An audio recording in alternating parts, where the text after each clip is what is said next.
తొలివేణి ఆణిముత్యం ఈ నెల 20 నుంచి సోమవారం నుంచి శనివారం వరకు రాత్రి 9:30 మీ ఈటీవీలో.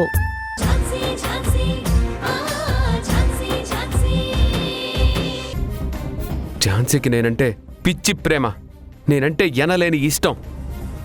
అవునా? నువ్వంటే తనకిష్టమని నాతో ఒక్క మాట చెప్పించు.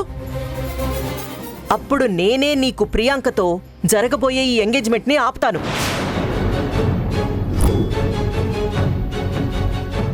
చెప్పు గౌతమ్, నువ్వంటే ఇష్టమని ఝాన్సీతో ఒక్క మాట చెప్పించగలవా?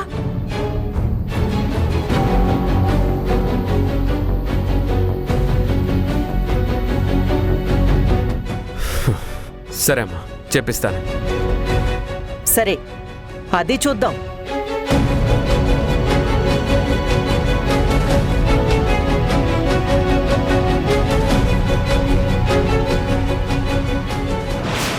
చెప్పిస్తానని నువ్వన్నంత ఈజీ కాదు గౌతమ్. ఝాన్సీ నా ముందుకి రాదు. నువ్వెళ్ళి అడిగినా నా ముందుకొచ్చి నిన్ను ప్రేమిస్తున్నానని మాత్రం అస్సలు చెప్పదు.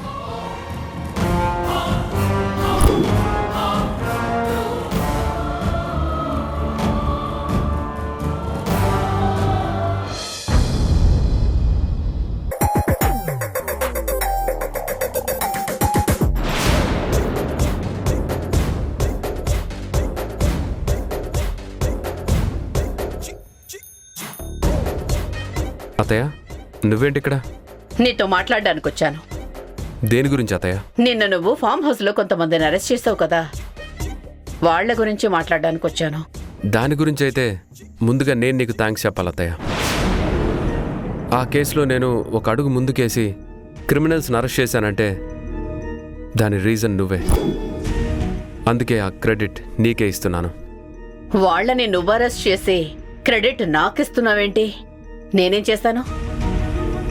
నువ్వు నిన్న స్టేషన్ దగ్గరకు వచ్చి వాణ్ణి వదిలిపెట్టమని చెప్పావు కదా, అలా చెప్పిన తర్వాతే నాకు అర్థమైంది అది నేను అనుకున్నట్టు సాధారణమైన కేసు కాదని, చాలా హై ప్రొఫైల్ కేస్ అని అప్పుడే తెలుసుకున్నాను. అలా నువ్వు వచ్చి చెప్పి వెళ్ళిన తర్వాత నేను ఆ అమ్మాయిని ట్రేస్ చేసి వాళ్ళని సేవ్ చేసి క్రిమినల్స్ని అరెస్ట్ చేయగలిగాను. అలా నువ్వు రాకపోయినట్లయితే ఈ కేస్ ఇంకా ఇన్వెస్టిగేషన్ దగ్గరే ఆగిపోయేది. అందుకే మళ్ళీ చెప్తున్నాను, థ్యాంక్ యూ సో మచ్ అత్తయ్య. నువ్వు వాళ్ళని అరెస్ట్ చేసినంత మాత్రాన వాళ్లకు వచ్చే నష్టం ఏమీ లేదు.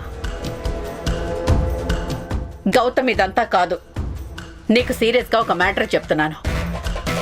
నువ్వు అరెస్ట్ చేసింది ఎవరినో తెలుసా?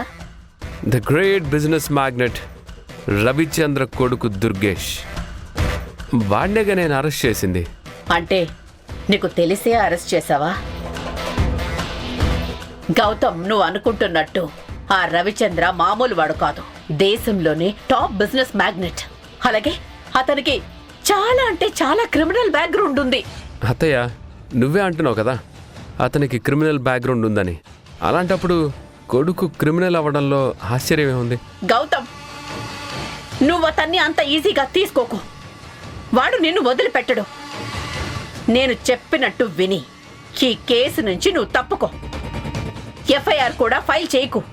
ఒకవేళ చేసినా నామినల్గా చెయ్యి, అదే నీకు మంచిది. అవునా? నువ్వు చెప్పినట్టు చేయకపోతే ఏం చేస్తాడు అత్తయ్య? నిన్ను మన ఫ్యామిలీని వదిలిపెట్టడు.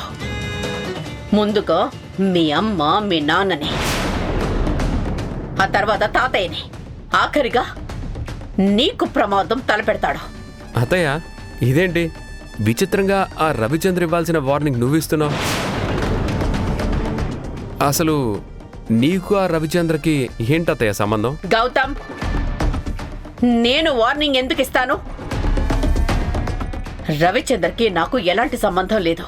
నువ్వు నా మేనల్లుడివి కాబట్టి ముందు జరగబోయేది వచ్చి చెప్తున్నాను. ఇలా వచ్చి చెప్తే అయినా జాగ్రత్త పడతావని ఆలోచించుకో గౌతమ్. నువ్వు వేసే అడుగు నీ కుటుంబానికి నీకు మంచిది కాదురా. తర్వాత నీ ఇష్టం. అత్తయ్య, నేను డ్యూటీలో జాయిన్ అయిన దగ్గర నుంచి నాకు ఇలాంటి బెదిరింపులు కొత్తేమీ కాదు.